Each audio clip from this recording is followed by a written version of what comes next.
YouTube version of this show is the best because you can see an old man, and that is me, not clicking the right buttons all the time.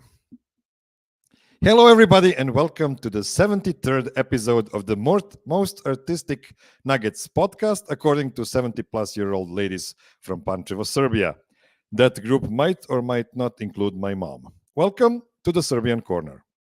My name is Miroslav, and we had a packed week of Nuggets basketball behind us. The good news is that the 5-game road trip is now over, and the bad news is that the good guys only have one home game before hitting the road again. The first game this week was at Cleveland. Cavs were missing Donovan Mitchell and a few other less important guys, and the Nuggets were slight favorites going into the game. But then the Cavs were scoring at will, and Jokic got his first personal foul early. Then the second one at the 2-minute mark of the first, then the third one in the second, then a rapid fire of 2 offensive fouls called by our good friend Tony Brothers early in the third. The Cavs' lead was already 15 or 16 points, and the game was over. I'll say just one thing about Nikola's foul trouble here.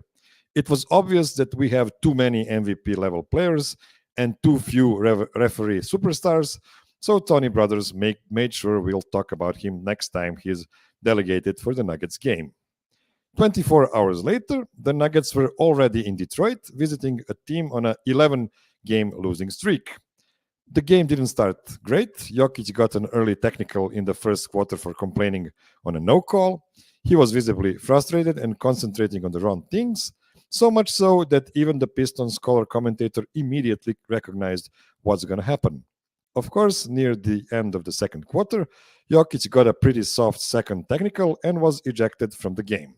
Luckily, it was the Pistons that were playing against the Jokic-less and Jamal-less Nuggets, so the good guys found a way to win behind good games from Reggie Jackson, KCP, and Christian Braun. 2 nights later, they went to Orlando. I wonder if they stayed at the Grand Destino, the Grand Floridian, or the Yacht Club. Gonna have to ask the altitude crew about that. Magic team played really well. Denver was up small for a big chunk of the game, but couldn't defend anything down the stretch. Cole Anthony, Franz Wagner, and Paolo Banchero were attacking MPJ, Jokic, and Reggie, and it's really hard to win in the clutch with zero defense to close the game. 4th loss in 6 games. Even though it was the best Jokic game so far this season, according to GameScore, an efficient 30, 13, 12, 3, and 2, the truth is the Nuggets lost Nikola's final stint, and you won't win many games like that. Finally, the big game, the final group stage game of the in-season tournament in Houston last night. It was a much more important game to me than to most of you. Not because of the losing streak, it was because I really care about the NBA Cup. I wanted that thing. Jokic got the last old MVP trophy. He got the first new MVP trophy. And I just wanted the first NBA Cup too. And now effing LeBron is going to get it. Okay, sorry, I got heated up. Nikola had 38, 19, 8, and 3, but was inefficient for his standards.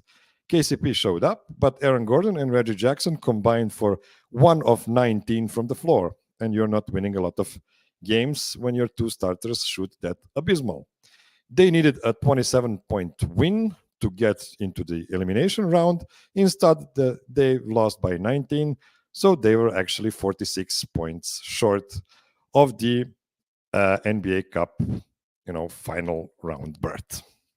Okay, even I can stand listening to myself longer than that. Let me introduce my guest for today.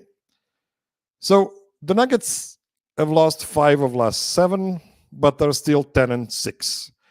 That's why this is the exact moment we need an outside perspective on our team. And since we've seen 16-ish games already, that's 20% of the season, if you believe me, I thought it would be a good idea to check up on the co-host of my favorite national NBA podcast that doesn't take themselves too seriously, called the Hardwood Knocks.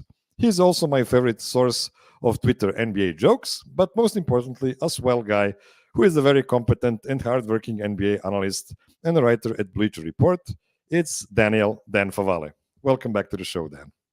Oh, thank you so much for having me, Miroslav. And thank you so much as well for the super kind, way too kind intro. Hey, so how are you doing these days? I'm good. You know, I was sick for a minute. I had a respiratory thing going on. I feel a lot better, as you could tell in my voice. So I'm ready to get into Western Conference tiers and these suddenly frustrating Denver Nuggets. Yeah, so before we begin with actual tiers, I'm known for being overprotective of Nikola Jokic when he battles the refs, and we really haven't seen that for a while before those Cleveland and Detroit games. So please give me your outsider perspective on the situation. Is it as serious as Luka's tantrums, or maybe Luka being a bit calmer this season is actually being evened out by Nikola meltdowns here and there? Yeah, it might be that because Luka's been a lot quieter with the referees. And so maybe in the absence of Luka, anyone who's like involved in those little kerfuffles and disagreements and impassioned moments of complaints, it just stands out more and more frequently because we don't have the Luka highlight or, you know, Luka and LeBron used to get us through with that. And I even feel like LeBron hasn't been falling behind plays as much doing that. So I will say Jokic is, I don't want to say a tough player to referee, but I think when you look at a lot of the stuff he does inside and how physical he can play, I could understand why fans would get frustrated just because you watch Zion as a Pelicans fan. I think even as an impartial observer, and I'm just like, there are dudes just like running into him, and he's just built so big that you're not going to get a call. And it's just a little bit different with Jokic because he's not built like the tank that Zion is, but he's so huge and he does stuff on the inside that sometimes it looks like it doesn't rattle him because a lot of his game can look discombobulated by design is the way I would call it because he's always under control, but those like flip shots and the second chance looks he gets around the basket, like those don't always look pretty or conventional. And I'm just wondering if it makes those tougher to referee. But he is one of the players where if you are a fan of a team, you could certainly call out his complaining. But when you watch him, and it does feel like, okay, you know, over the most recent stretch, he's averaging like 7 free throws a game. And it's like, oh, it feels like he should be at 11 or 12. I could totally understand that sentiment. Yeah, and actually, I think he needs to work on his acting because it's not like he never flops while shooting the ball. He does, and it looks pretty bad, and he never gets a whistle on that. And when he is actually trying to hit it, he just hit it, and then he doesn't get an end one because it went too easily to be awarded. Furthermore, I guess he's got to start shooting a bunch of leaners and runners where he's like throwing his shoulder or his back body or leaning into the player and then firing up after cut. He needs to play he should just start playing like Jalen Brunson.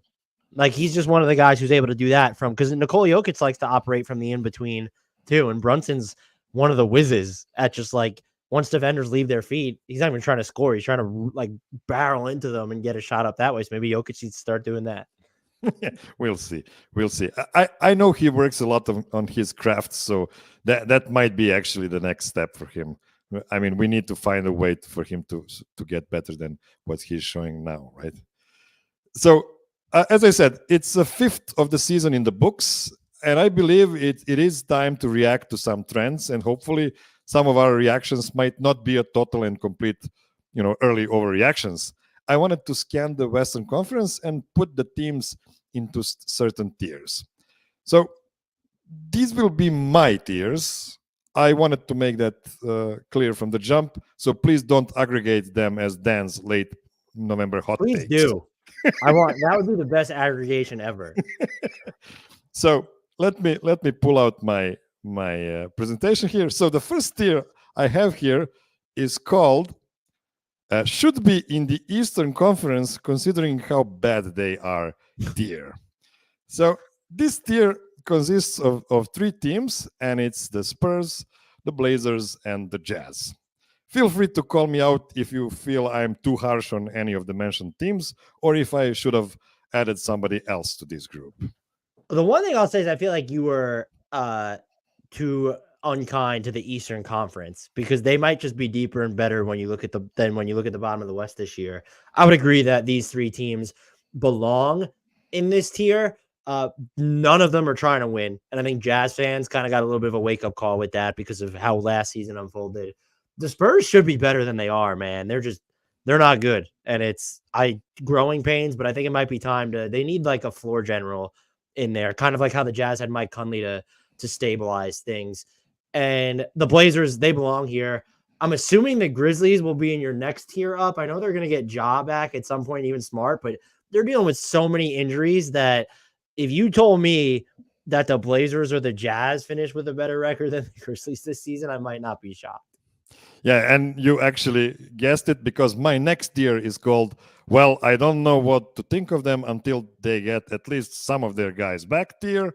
And of course, it's the Memphis by themselves. Grizzlies. Yeah, that's fucking great. I love that.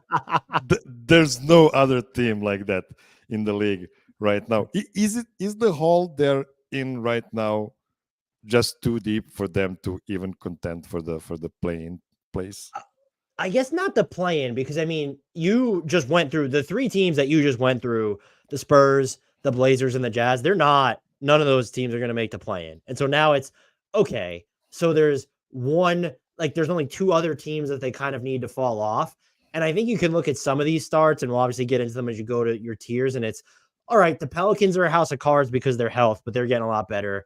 The Rockets, they've had a really nice start to the season, but they have yet to win on the road. So is there something going on there? Could Alperen Şengün fade because he's never had this high usage for an entire year?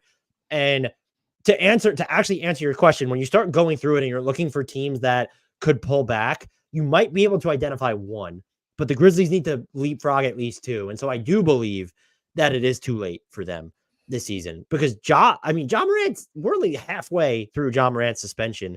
Essentially, they're dealing with other injuries. And even when Ja comes back, that's not going to clear up their problems in the front court where it's their wing rotation is still reliant on, okay, Marcus Smart is going to play and guard up. His offense, when he's healthy, should get better with Ja just because he'll be shouldering a smaller load. But they're like, all right, we have Santi Aldama and we have David Roddy and we have Zaire Williams. There's just not a lot of the 3-4 spot is a real issue for them next to Jaren Jackson Jr. And they have some answers where it's when Xavier Tillman is healthy, he could be fine. They have Biyombo on the roster now.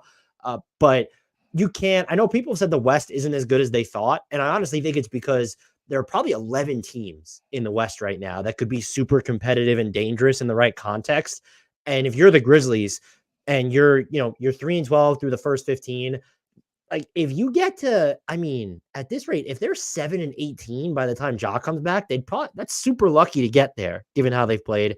How are you supposed to come back from that? So maybe they could get in the play-in, but their season to me is certainly over from a larger perspective where they're not gonna do anything real. It's not in the cards for them this season. And part of that is, look, they waited too long to play their best trade chips. I know Keith Parrish from Fast Break Breakfast has gone through this, but when you look at what they gave up to just basically end up with Marcus Smart and some of these youngsters that haven't panned out, it's not a great look. Yeah, and it would be helpful for them if they would have a bunch of games against, Washington and Detroit, but I guess they can play some games against San Antonio in the future to boost up their wins. I just wanted to come back to the first tier about one team, and that's the San Antonio Spurs, who are coming to Denver tomorrow. They're on I believe 11 games losing streak right now. Yes. And everybody in Denver is nervous because we don't want to be the team that will snap that losing streak. Yeah. How does it look to you that the experiment with Jeremy Sohan at the point guard and his game next to Victor W? So I love Jeremy Sohan, but the experiment is not going well. And it's, if you're going to play him in the role that you want to play him, then you need someone else on the floor who can play off him, but also organize the offense too. And that's why him and Trey Jones really haven't played together a bunch this season because San Antonio doesn't have a lot of floor generals. And so could you get them more minutes together? Do you need to kind of dust off Devontae Graham more often than you have been? Invariably, though, when you do that, now you're looking at the five guys you want to play the most. and it's okay. Wemby not going anywhere from the lineup. Devin Vassell, they're pretty invested in Jeremy Sohan, and it's, well, are these minutes coming? If you're throwing another guard on there, are you pulling Keldon Johnson? Are you pulling Zach Collins? Those are two guys who are really important. And so I don't know. I don't subscribe to the idea that the Spurs are doing more damage to Wemby or even Jeremy Sohan long term. There might be something to, if this isn't the role that Jeremy Sohan is going to play eventually, then maybe you should just get him out of it, because what's the point? Like, you've gotten all the information you need. But if you're the Nuggets, you're playing at home after playing pretty poorly on the road for a while.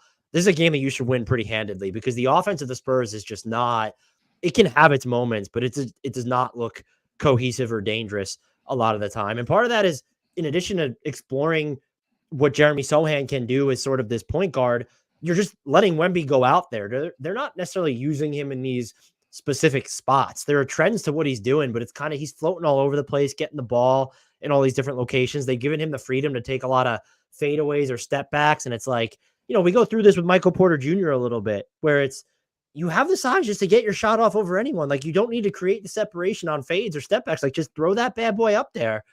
But he's a rookie, Wemby is. So there's going to be growing pains there.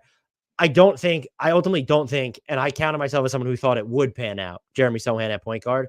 I know we're only sub 20 games of the season. I'm out on it. You would need to surround him with, again, at least I said, one other playmaker who can work off the ball, and probably more spacing, high volume spacing, than you have around him right now.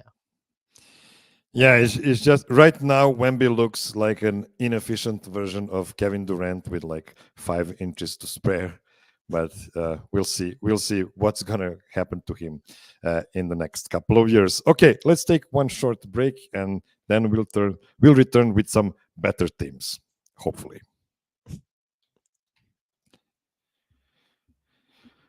Okay, we are back to our presentation. The next tier is called WTF ? Now, there's only one team in this tier, and it's the Houston Rockets. So they actually might be, next to the Grizzlies, but they might actually be above like the 4 teams I have in the next tier. I just have no idea what to think about them. When they signed the 2 guys with the worst true shooting percentage on volume in the league to huge contracts, I was like, WTF, what is going on? But now they're a 500 team now, right now. So which WTF is a stronger one? The one that at least I thought that they're just losing the compass, or this one where we're actually seeing some really, really good play from Ime Udoka's team? That's a tough one. I think they're probably, what we've seen from them, they've gotten a little lucky, or a lot lucky, on opponent 3-point shooting. So I'd expect the pullback there to come. I don't know with this team. They feel like the quintessential, like maybe 38 and 44, 40 and 42, 41 and 41, 42 and 40 team. That's where it feels like they should end up. I don't think they're going to end up in the Western Conference playoff picture. That would really surprise me. At the same time, they have the ability to get better. Jalen Green has been up and down a lot of the year. Fred VanVleet has not been shooting well inside the arc, even by his standards. I don't know how Amen Thompson's return. I don't think he's been back yet. I haven't caught the past 2 Rockets games, but I don't think he's, like, when he comes back, does that help or hurt you just because it's a rookie that is going to be subjected to a learning curve? But I do think when you watch them, there is a real consistency to, it'd be nice if they ran more on offense, but Alperen Sengun is really good. Like, he can drive that entire offense. And the minutes they've decided, hey, we're tethering Fred VanVleet and Alperen Sengun together, their minutes. And the stuff Fred VanVleet does off the dribble, even when he's not hitting his shots, defenses react. And so creates these opportunities for everyone else to move or to get open shots off of his kicks. Alperen Sengun has fantastic vision. He has a lot of sort of the physical FU game once he does get to the interior, and he's been more aggressive with that. Jabari Smith Jr., he's not scoring a ton, but like his efficiency, I think he's shooting like 38% or whatever on threes. He's been good defensively. Tari Eason, Jayshawn Tate, those are all solid defenders. Dylan Brooks, solid defender. Fred VanVleet, solid defender. And so I can see the defense actually maybe outplaying the offense as we move forward. I think the big questions for them are, does Dylan Brooks' shot selection kind of sustain? Because he's been very kept in check. And then what sort of happens when rubber meets the road of, well, if it involves, we need to play more veterans than younger guys. And I'm looking at Amen Thompson specifically here. Cam Whitmore's already not playing. Are we going to prioritize Amen Thompson's development? Or are we going to prioritize winning games? Because that could throw off a lot of your bench rotation, maybe not even your starting lineup. And so that is what I'm watching. But I do think, look, I smashed the under for this team. I think they were over under at like 31 or 32, and I hit the under without hesitation. That is something I would expect them to clear now. And I think that's a positive development because it felt for so long, in large part because the personnel they had. They were treating Kevin Porter Jr. like a building block, apparently, behind the scenes, which is just outrageously stupid.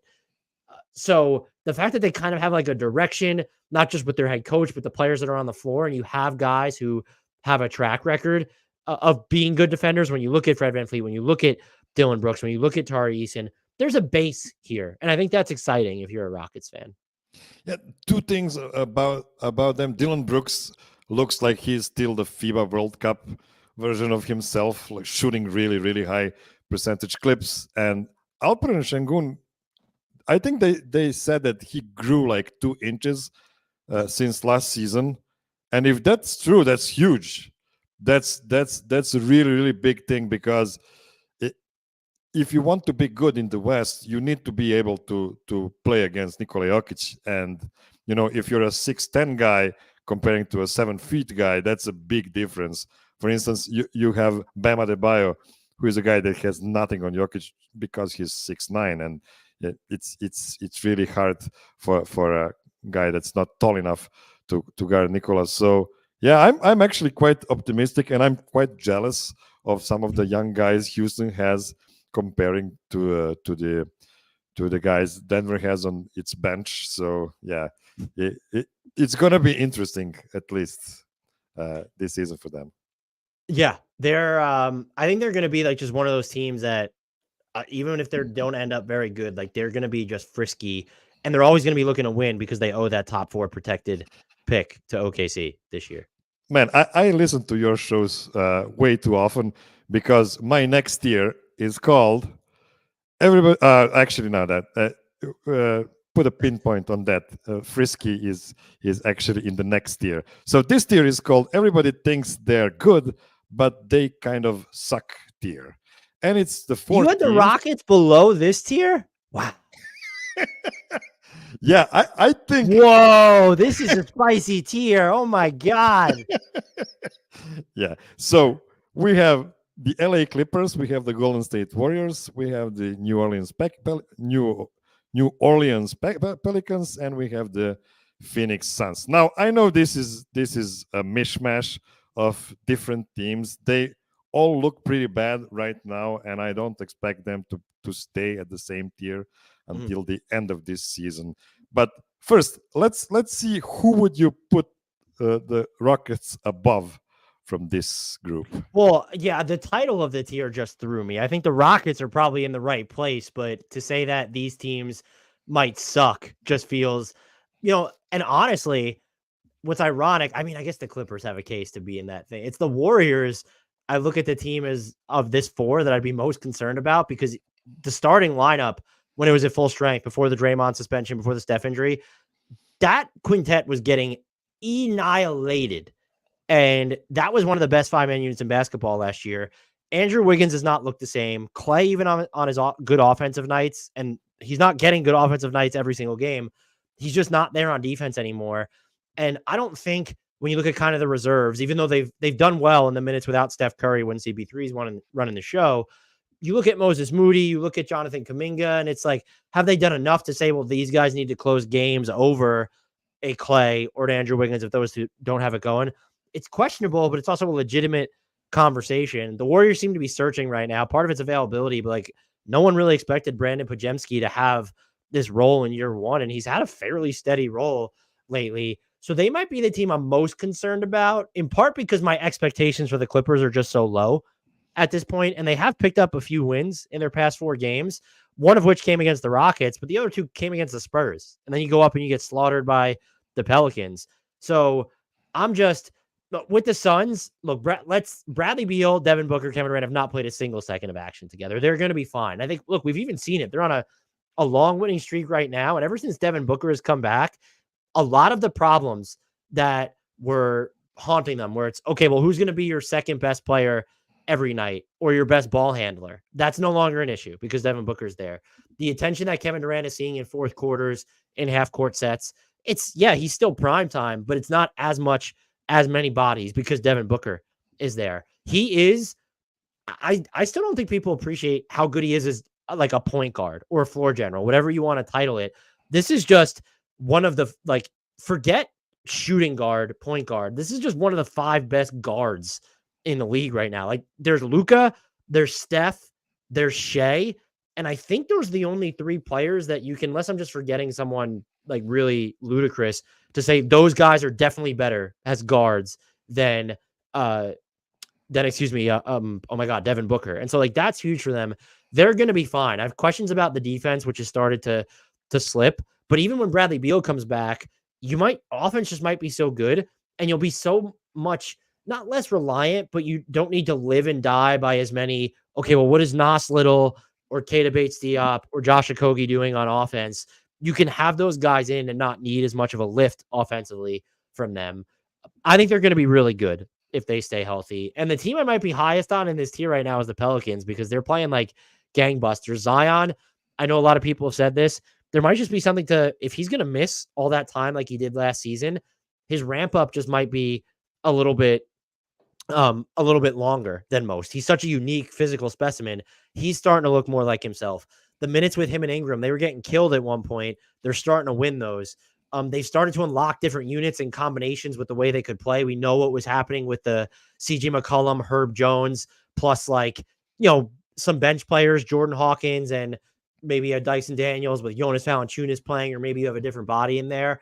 When they're fully healthy, when Trey Murphy comes back, when CJ's back, they're going to be really dangerous at both ends of the floor.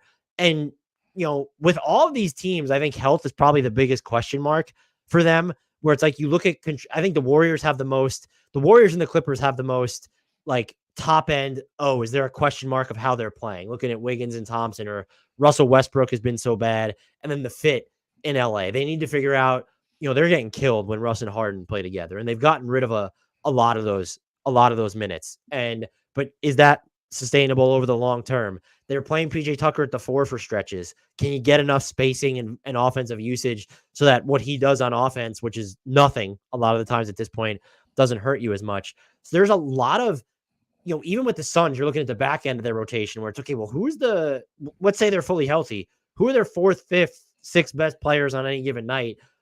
The Pelicans just have more going for them if they're healthy, I think, than all of these teams, except for, like, the Suns probably have the strongest case after them.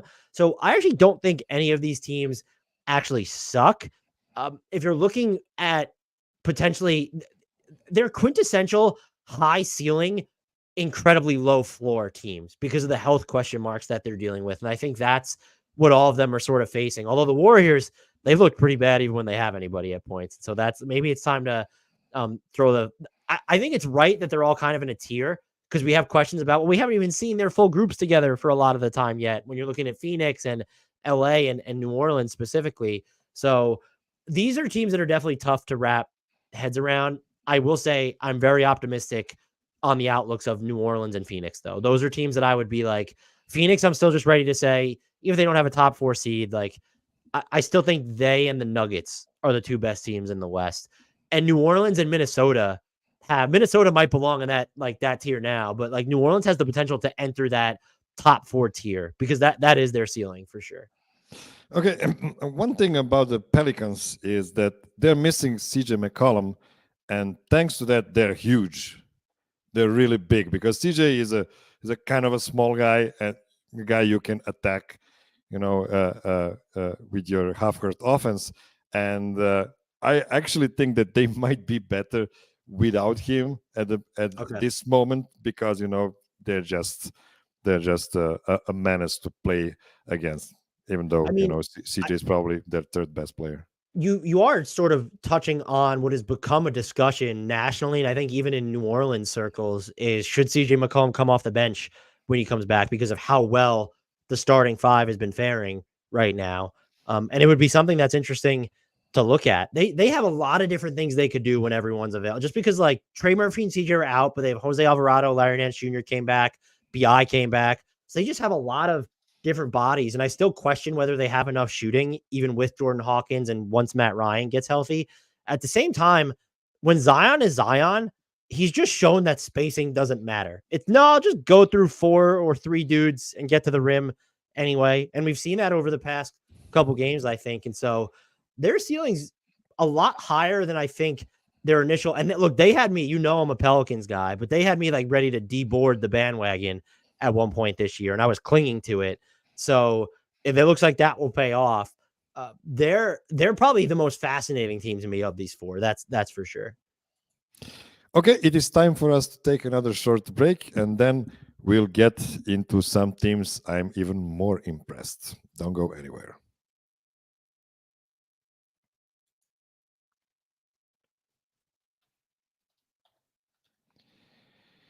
Okay, we are back, and as I promised to you, now we get the frisky in. So the surprisingly frisky tier, and it is 3 teams. It's the Los Angeles Lakers, the Dallas Mavericks, and the Sacramento Kings. So I'm a hater, and I thought the Lakers and the Mavs would be much worse than what they are. I'm also a famous De'Aaron Fox doubter, and I thought the Thunder should still be at least a year away at this stage. Oh, I forgot to put the Thunder on this graphic as well. So that's the 4th team actually here. So tell me, are you surprised that the Lakers have been pretty good so far, and the Mavs as well? The Mavs definitely were better than I expected. They have the same issues that we all expected, but the emergence of Derek Lively basically from day one has been a big deal for them. Luka is right front and center in the MVP conversation. They're winning both, which I think has been critical, both their solo star minutes, when it's Luka without Kyrie or Kyrie without Luka. So I thought there'd be more issues with their defense there, but they have enough offense to where you can steal stretches with Derrick Jones Jr. playing. The Lakers, they haven't been great, but they've dealt with so many injuries, and like Austin Reeves was so bad to start the year. He's been a lot better since they came off he's been coming off the bench.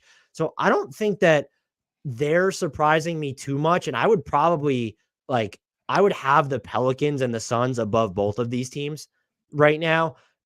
Because I think that they have more weaknesses, whereas the Lakers half court offense can still be iffy when you're looking at late game situations too. They're so reliant on age 39 season LeBron James that it's uncomfortable. He's incredible, but it's just uncomfortable that dependence. But I have more, I think, because I trust LeBron, I just have inherently more trust in the Lakers being a threat this year than the Mavericks. And I think the Lakers might be both of these are teams where you could say, all right, they might try and make a trade. They can only each trade 1 first-round pick, up to 1 first-round pick this year. And they might be emboldened to do it just because the timelines they're operating on. So I'm definitely more surprised by the Mavs. I also think what they're doing or their place in the West feels way more fragile than Los Angeles is, if we're assuming health for both. The Kings have not surprised me. I guess they didn't get off to the best start. I'm not a De'Aaron Fox doubter. I've actually historically been way too high on him, but he's starting to make me look a little bit smarter these past couple of years. They've been grittier on defense, I think, than a lot of the numbers are going to indicate. They are they're 12th in points allowed per possession. Oh, that's over their last 7 games.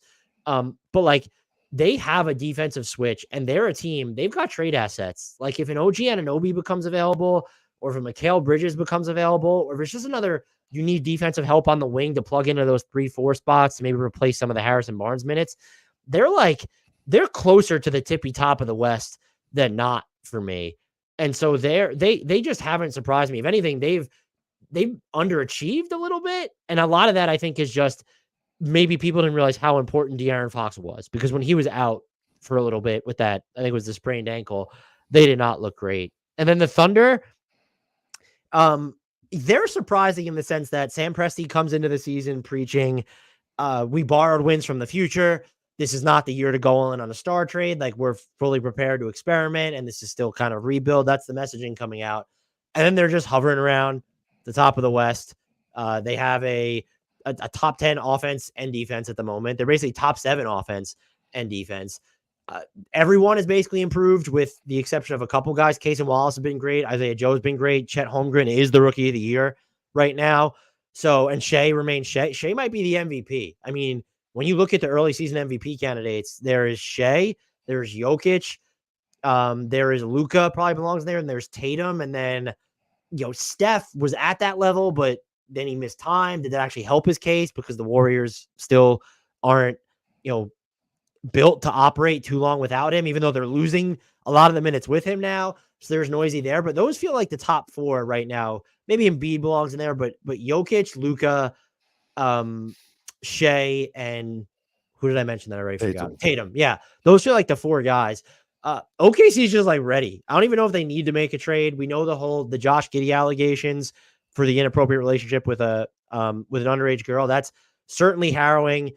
They've no commented that basically he is playing as of now. We'll have to see what that bears. He's not even been that good this season for them. He's perked up a little bit lately. So, and that whatever happens with that investigation is way more important than the honest to God basketball that's happening on the court. But like, even you just look at the makeup on this team, looking at the floor, they're doing things, and I think people are going to want them to make a trade this year if everyone's available.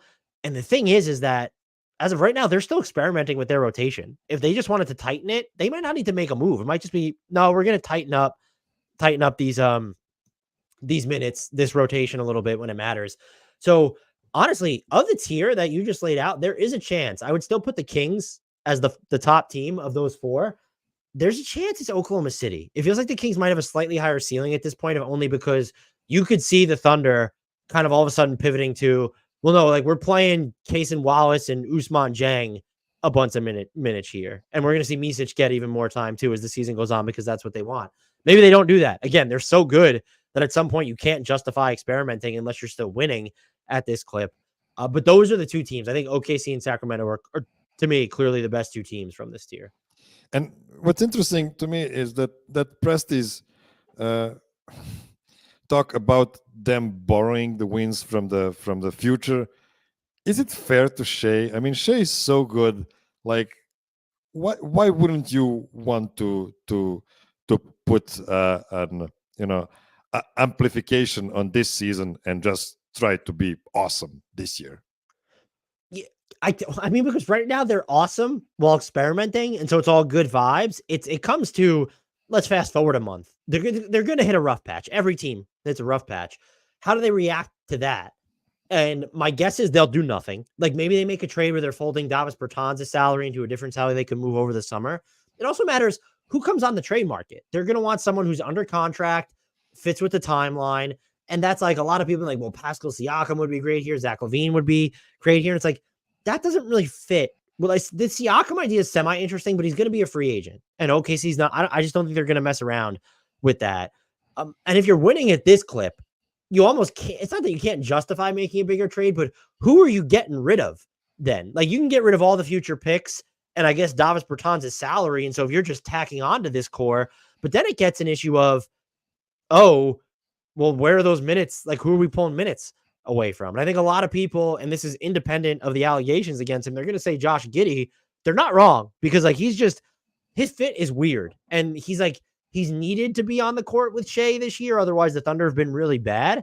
And so that's the spot to kind of monitor. But I think, and again, this is all further muddied because of the allegations against him. And I do see people in the chat saying 16 is fine in Oklahoma. It doesn't look like this person lived in Oklahoma. They were in California. And so like, and just the fact that he's in the NBA, he's an adult, and like, this is someone who's in high school. Like, that's just, it's skeevy. And again, we need to let the actual investigation play out, because these are not even allegations coming from the person themselves. They're coming from social media sleuths. And so I hate the whole situation. I hate just because they're doxing the girl that's involved. It just makes me wildly sad and uncomfortable. But he's the guy. There's no natural segue back to basketball. What a terrible conversation I'm having with myself. Like he's the guy to just watch, and I just don't think that's a decision they would make until this offseason. And again, if he is suspended or something, that opens up a whole other can of worms. But this team they said they were going to be patient, and we're almost prepping fans for a rough season. Now they've come out and they've been patient, and they're just winning a crap ton. And so I wouldn't expect them to make any real changes. Yeah, and it's not a nice thing to ask, but considering all of what you just said and the fact that Giddey and Shea are not really a perfect fit next to each other as your leading guards, do you think maybe it's the time to try to break them up? To trade Giddey, is that what you're saying? Yeah, I guess Giddey, not Shea. Yeah. Yeah, I mean, it's probably too early because look, the minutes with them on the floor together this season have been really good, but there's a lot of the Thunder are still working. Chet has opened up the floor for both of them, but there's a lot of Shea's able to work in tight spaces. And the bigger question to me is actually, can Giddey operate independent of Shea because of the attention Shea draws? And defenses just don't treat him like a threat. It's like even when he's on the court alone, they're going to go so far under him and test the jumper, test the floater. And it's not always working out for him. And so that's the thing to monitor. And the Thunder have not shown, unless it's changed over the past few games, a ton of confidence in the Giddey without Shea minutes. They've been more inclined to go, okay, Jalen Williams, J-Dub, he will play without Shea and Giddey more than Giddey will play without Shea and J-Dub. And that's just, Giddey's going to be in line for a pretty big payday, assuming he finishes the season, yada, yada, yada. So would I consider it? Depending on who becomes available, I would absolutely consider it. But it has to be the right player. And I ultimately don't think that player, because the Thunder, I think, are going to want someone who skews younger. I don't think that player will be available before the summer. Yeah, I agree with that. And now I'm going to show you my last tier for today. And again, this has nothing to do with Dan. This is just the way I'm looking at the West right now. The tier is called Not Perfect, but Pretty Damn Good When They Want to Be tier. And it's two teams. It's the NBA champions Denver Nuggets and the Minnesota Timberwolves. Now, we'll talk about the Nuggets more in the final segment. But before that, just tell me what do you see about the team that has actually impressed me the most out West this season? Yeah, they have to be the single biggest surprise. Even as someone who is a Timberwolves optimist, I did not anticipate this. Man, things I'm seeing. Anthony Edwards has just made the leap to this two-way star more consistently. Rudy Gobert looks so different. There was a play, I can't remember what podcast I was listening to that was outlining it. His defensive player of the year case, though, can be boiled down to a possession. He's covering on the perimeter, somehow has the mobility to get back to contest a closeout or close out in the corner. He wasn't moving like that last year, and that's been huge for them. Naz Reid might be the sixth man of the year. There's a lot of good candidates this year. I think Lonnie Walker and Karis LeVert are kind of your more traditional ones, but you have Naz Reid there. He's been really good. Who else has been really good this year off the bench? I mean, it's just we're so early, it doesn't matter. Like Alex Caruso might get some love there for sure, and would certainly deserve to be. But so you have that, the Naz Reid, and then Karl-Anthony Towns has been a lot better defensively. He's been inconsistent offensively. I'd still like to see him take more threes. But when you look at the top 8 of this roster, because you can trust Kyle Anderson playing, Nickeil Alexander-Walker playing, Naz Reid playing, they might have the best top 8 rotation in basketball. You look at the Nuggets at full strength and the Celtics at full strength, and you say, okay, they clearly have the best top 6. But once you start to get beyond that, the Pelicans, if they're fully healthy, we just don't see it enough. OKC, a team we just talked about, when top to bottom, yes, I think the Pelicans, the Thunder are deeper. Other teams are deeper when you're looking at 1 to 15. But if you're looking at just strictly playoff rotations, Minnesota right now might have the deepest, again, just top 1 through 8. When you're shortening it to 7 or 8 guys, they might have the most bankable playoff rotation in the league, which is no one was predicting that coming into the season. And so just combined with the better play from Rudy, having Towns being healthy to at least open up the floor on offense, Anthony Edwards making the leap, Naz Reid making another leap. I think we've seen so much from him defensively. His rim protection has improved and he remains switchable. There were times where he was compared to Zeke Naji at one point, and Zeke Naji has never developed into someone who can actually be a true blue rim protector. Naz Reid can be that in addition to his mobility on the perimeter. And this team is it's a frenetic watch, even when they're not playing super fast. And so much about what they've done has impressed me. But I think if we boil it down to the three biggest factors, I honestly think it's depth. So just the 1 through 8 guys, they're all available. Edwards making another leap. And then I think, look, Rudy Gobert has been their second best player. It's probably not even close. Look, there's a chance that Naz Reid has been their third best player, which is kind of wild to say. And then Mike Conley's just there and solid. It's just incredible. So as long as they're healthy, I would still be inclined to put the Nuggets in a tier of their own right now, because we know this team. We know their faults and flaws, but we know what their top end outcome looks. As of right now, though, you are absolutely correct. No other team is justified being in the Nuggets' tier more than the Timberwolves. And what's interesting to me is that Cat and Rudy Gobert actually look pretty good together, unlike last season. Of course, the sample was not very big last season because of Cat's injuries. But what I found interesting is that their defense with only Gobert on the court is just amazing. It's like unpenetrable, if that's a word. And then they're also pretty good on defense when they only have Cat and not Gobert. They're strangely bad on defense. Maybe not strangely, but they're worse on defense when they have both of those guys. But their offense, for some reason, is off the charts. I mean, comparing to what other things they have in their fold.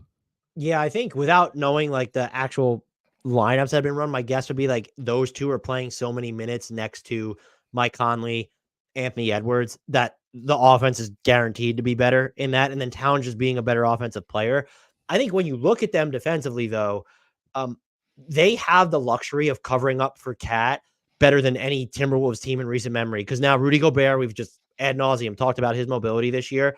Naz Reid has been able to cover up for a lot in the Towns and minutes that he and him play together.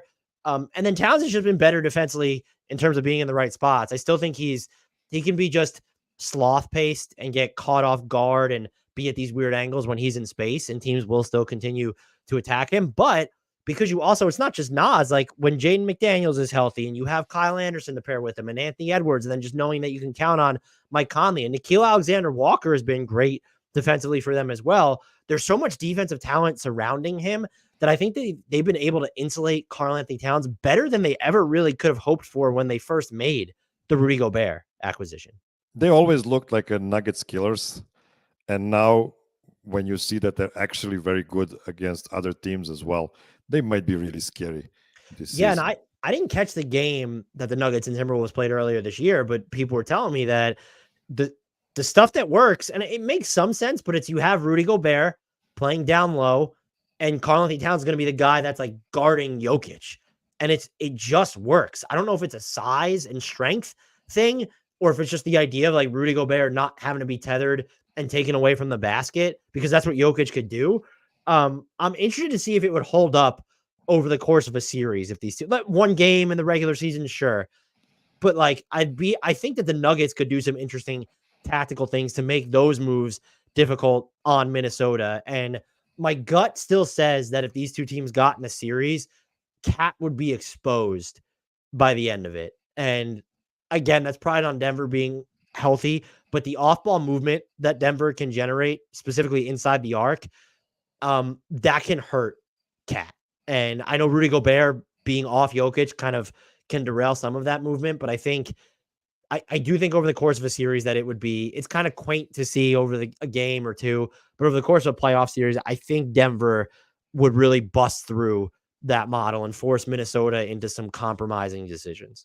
I actually agree, and I think it's a big luxury to have Naz Reid in that kind of situation, and you also have Jaden McDaniels and Na as the guys to guard Jamal Murray. So I think that would be an extremely interesting matchup for sure. Okay, let's take one last short break, and then we'll move on to the NBA champions, Denver Nuggets.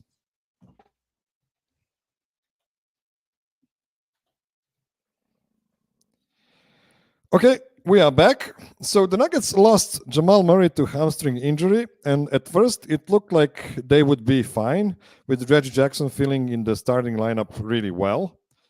But then that opened some problems with the back end of the rotation. So their record without Jamal is now 4-5. They actually won that game uh, when Jamal mid-game got injured. So I already said it. I'm envious of some other teams and the guys they have on the bench against the Nuggets. What's your overarching take on the Nuggets season so far? And am I right to still have them in this top tier of the conference, even with those losses that have been piling up lately? Yeah, look, I'm not going to panic about this team. They are a machine. The overarching issues, as you call them, they're exactly not just what we expected, but they're exactly what they're supposed to be. They made this conscious decision to say, like, we have our top 6 guys, and like the bench is still going to be a bunch of question marks because one, they didn't have the resources to really do anything else financially, and then two, they tried to take some swings, developmental swings, and so there are going to be growing pains there. There is value in getting this information and these reps in the regular season to maybe identify, because you have your 6 and you've decided, look, if it's different if like I'm honestly, and I don't mean to, you know how I feel about Michael Porter Jr., but if like Michael Porter Jr. is missing time or if Christian Brown is missing time, you can overcome that. If Jokic, if Murray, if Gordon, even KCP, when you look at his defensive assignments, like you kind of just decided that if one of those 4 players aren't healthy, you're not winning the championship. And so that's the decision that you have made, let's say. And I think that's a semi-comfortable decision to make. I think what makes this really uneasy is, okay, well, can we even get to like a 6 or 7 man playoff rotation that we feel super confident in? The front court rotation after Jokic and Gordon and Porter Jr. is just all over the place right now. I've been a little bit concerned with how Christian Brown has played. He needs Nikola Jokic to get anything going inside the arc for him. And so it's fair to be concerned about that, but this is all happening in the backdrop of they don't have Jamal Murray. And Matt Moore was talking about this recently on the Locked On Nuggets podcast.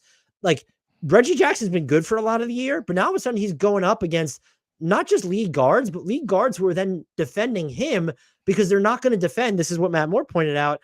Anyone else, because Aaron Gordon and Michael Porter Jr. and Jokic are too effing big.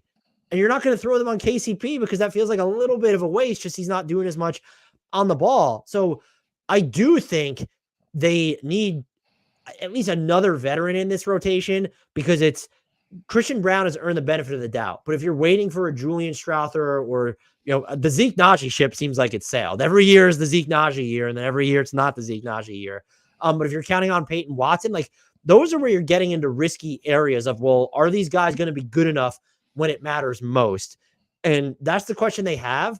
I don't know what they're going to be able to do at the trade deadline, in part because, yeah, they have some, I think there'd be a lot of teams that'd be like, oh, if you're willing to trade Peyton Watson, we will definitely take a look at him. But they need to get to matching salary to do anything of consequence. And it's like, okay, Jokic, Murray, Porter, Gordon, KCP are your 5 highest paid players. Your 6th highest paid player is Reggie Jackson making $5 million. And it's just like, when in terms of salary matching, like it gets really difficult to figure out moves that they can make. I know a lot of fans have been enamored with Alex Caruso, but like, one, you could get to the money for him. You could step out of your way there. The Bulls aren't taking your best offer because you can't trade them. Like, they're going to get a first for Alex Caruso. And so you're looking at someone who's, maybe you could get a Javon Carter from Chicago if they decide, or an Ayo Dosunmu, just someone who could come in and play sort of a similar defensive role. And Javon Carter he'll hit threes, man. I would love him in Denver, actually, to be honest with you. So does that type of move stabilize them at all? But the reason I can't be concerned is because they knew the risks and what was going to happen coming in. Look, we can get bent out of shape about, it'd be nice if Michael Porter Jr. would just fire up more streamlined jump shots at times, or it'd be nice if Aaron Gordon could find the basket at all right now.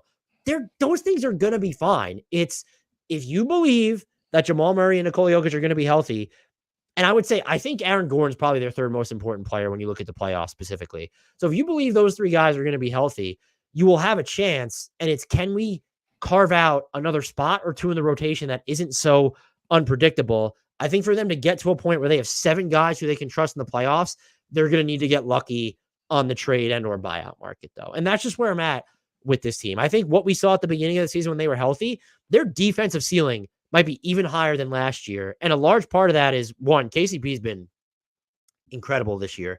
Nikola Jokic, when they were at full strength, he was doing some pretty incredible things defensively. And then, I've hammered this home. The Michael Porter Jr. defensive experience, it can still be touch and go, but the highs are so incredibly high and they are more sustainable than they've been. I can't bring myself to panic. We can nitpick. We can be concerned. There's no reason to panic.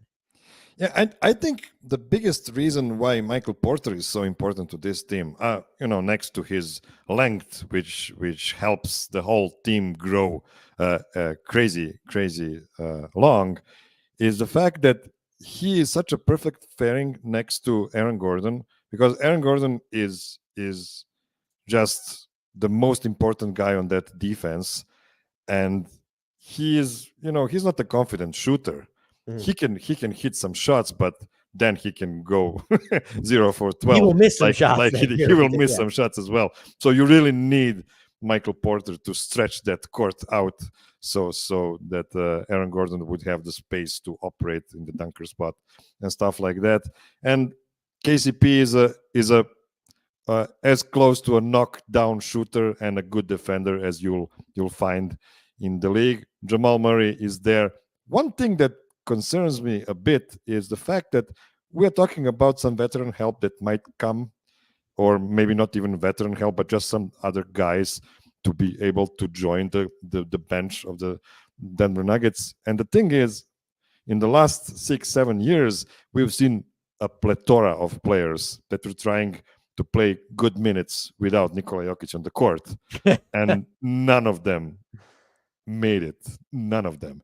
So it might not be just the players that have been involved. It might be something that has to do a bit with the coaching as well, because we know Nikola Jokic minutes are always overwhelmingly good, but you need that balance with his off minutes. He played for effing 42 minutes last night in Houston, and they still lost the game. And it's like, I know he's an Iron Man, but you don't want to overwork him too much in the regular season either. At this point, it's just like, it'd be nice if he could get the break rather than Jamal Murray, but they just can't. Look, even with Jamal Murray, they're just not built to operate without Jokic still. And I know people talk a lot about, like, can't they run some different substitution patterns? And it's sure, but when you start to go through like the data of how just even the players you might want to see without Jokic more, and it's okay, like, they're just so not efficient with Jokic, like off the court, where it's Reggie Jackson,